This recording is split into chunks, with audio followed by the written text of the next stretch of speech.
Many of you probably associate Puch with their excellent two-stroke engines and motorcycles. However, they once offered something truly unique: a four-cylinder side-valve boxer, a direct rival to the tuned up K800. Ladies and gentlemen, I present to you the 1937 Puch 800.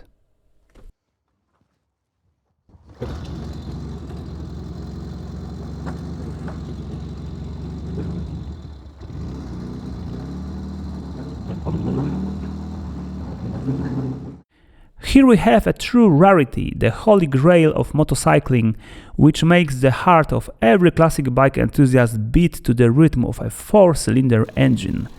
I present to you the 1937 Puch 800, the brainchild of engineers from Steyr Daimler Puch AG. This particular machine is number 473 out of just 550 of this model ever produced.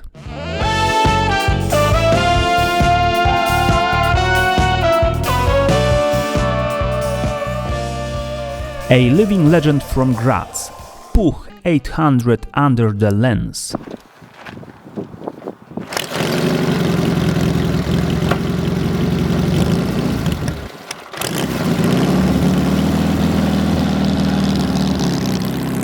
Let me tell you the story of this extraordinary legend.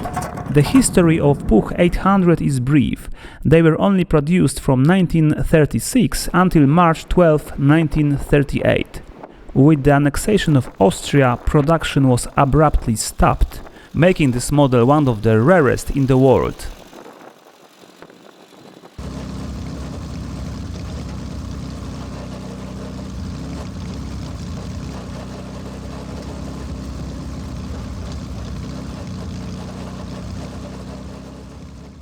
And over here is the oil tank. The electrical system is of course 6 volt. And here is the air filter. I'm not sure if it's original, as it looks like a modern replacement.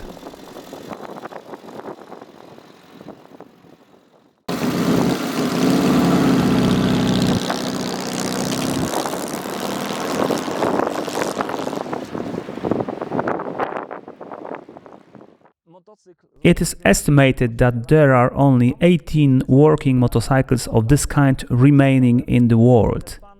Our hero is a true matching numbers example with an amazing racing history. Since new, it had only one owner, an Italian who won 3rd place with it in the Out del Lido rally in June 1956. Incredibly, the motorcycle still has its registration document, allowing it to legally ride on modern roads.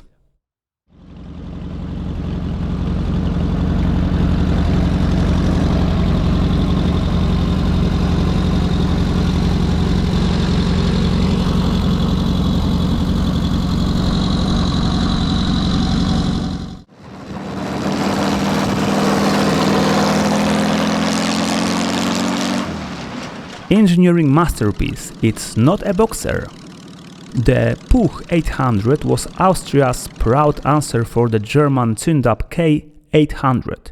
Although it may be misleading at first glance, its head is not a boxer, but a powerful V4 unit with 792 cubic centimeter and a cylinder spread of 170 degrees. This layout allowed engineers to raise the heads about 8 centimeters off the ground, which drastically improved off-road capabilities. Let's remember, this model was created mainly for the military.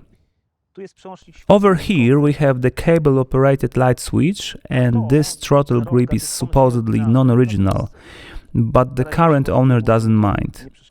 The motorcycle underwent a true restoration back in the 80s, and while it might not be concours quality, just look at those stenciled pinstripes, it's still in good mechanical shape after all these years.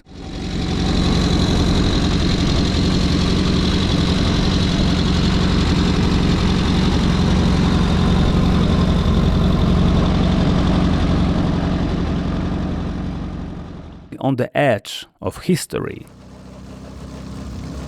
The engine starts really easy, just like my daily motorcycle, the Nimbus C, treating our ears to a deep bass tone coming from the 4 exhaust pipes.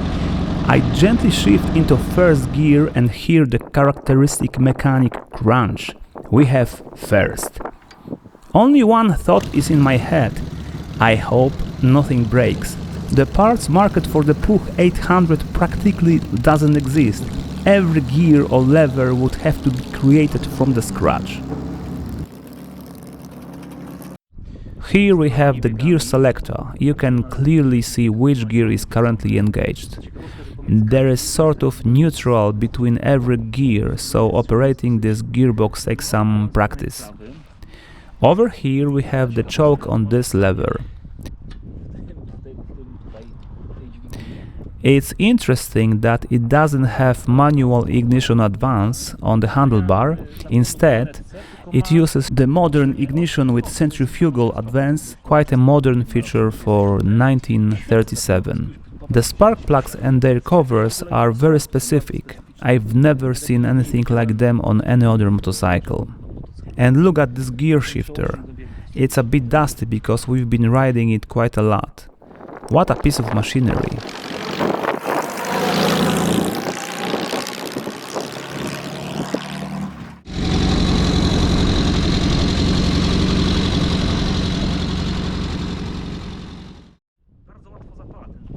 The engine starts very easily. I'm turning on the ignition, it's in neutral, and look, it starts incredibly smoothly.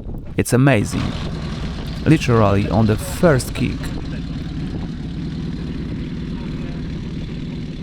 Riding on the edge of history.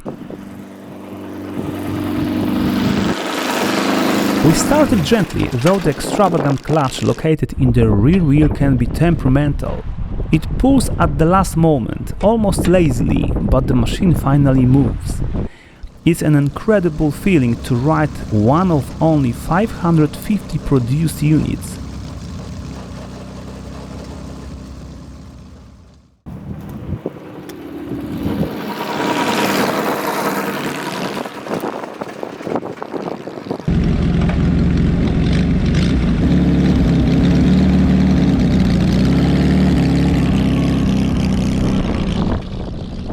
On the road you can feel significant vibrations in the rear, suggesting that the clutch will need a mechanic's touch, but the engine, the engine!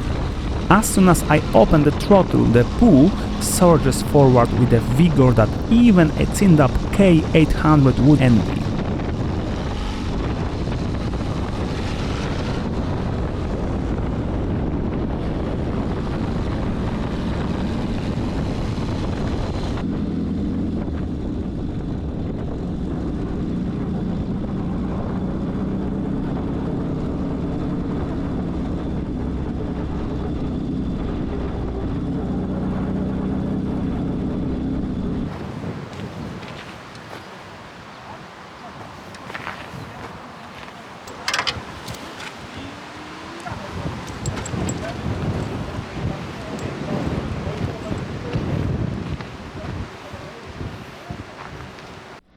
Changing gears in this 4-speed gearbox controlled by hand change lever on the right side of the tank requires incredible feel. There is a neutral between every gear, and despite the gear indicator, the fight for smoothness is pure survival. But every moment in the saddle of this monster is worth it.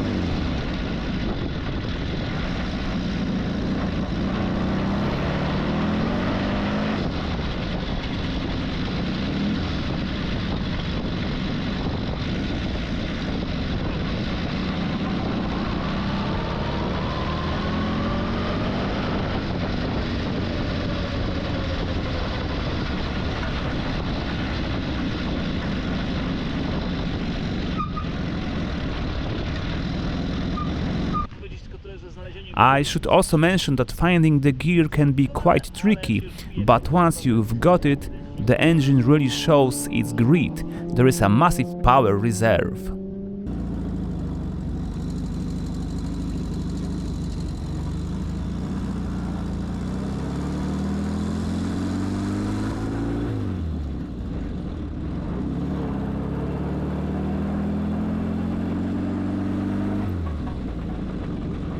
From the rider's perspective, the view is insane. A wide, double-fuel tank with 2 fillers and a centrally placed speedometer. The position is surprisingly comfortable, with the saddle set very low. Operation is a true ritual. The choke on the top of the tank, light control by a cable on the right side of the handlebar, and under the worn but original saddle, the oil tank. The Puch 800 has a dry sump lubrication system, the modern ignition with centrifugal advance, and huge carburetor feeding all 4 cylinders.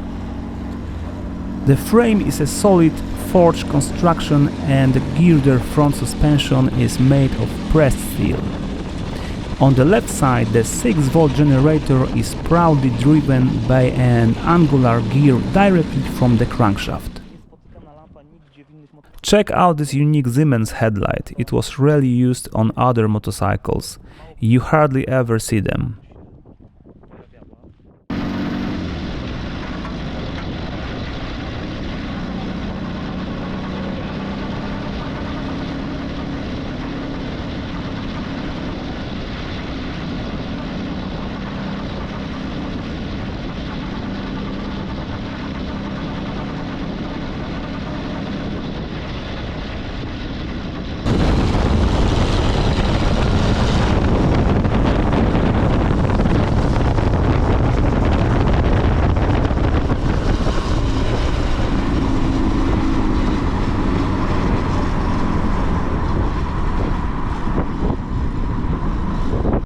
As I said, a curious feature of this bike is that the clutch is located within the rear wheel hub. When you click it into gear, the primary chain spins at the speed of the gear. It's a strange sensation when you are out on the road, but that was the unique character of this motorcycle.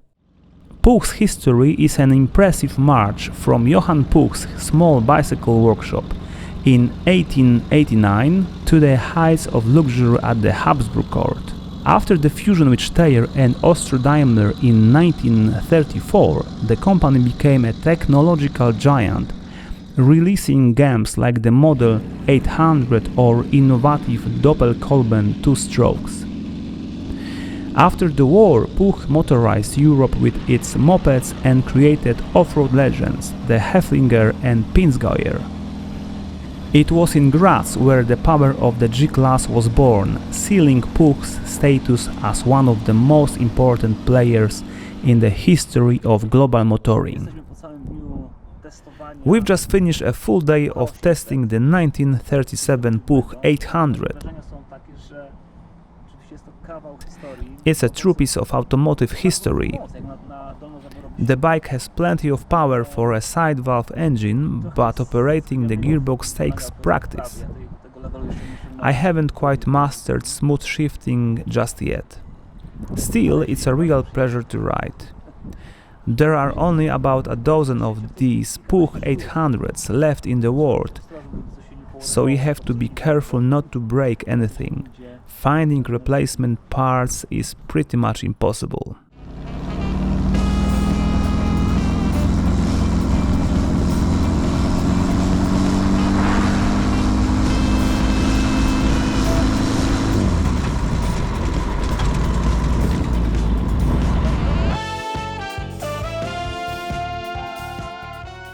In the next episode, the engine is a V4 with an 18-degree cylinder bank angle.